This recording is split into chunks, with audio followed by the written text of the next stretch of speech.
This is the machine grinder. At the bottom, you will see the red push button that you will push to reset the motor grinder. Okay, motor machine grinder.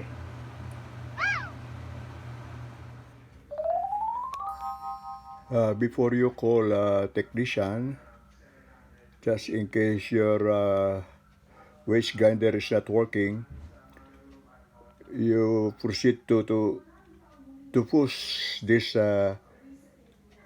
button to remove the trip of the machine or the motor grinder. Okay,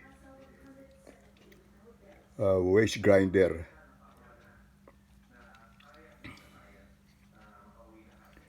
This is the push button that you will switch, that you will push to remove the trip.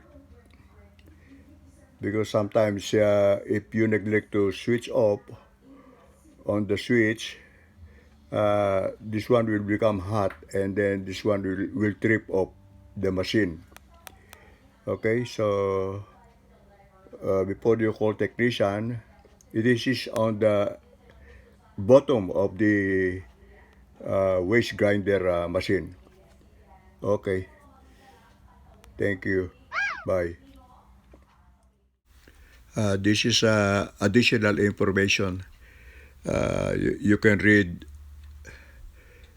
okay, about this waste grinder. Thank you.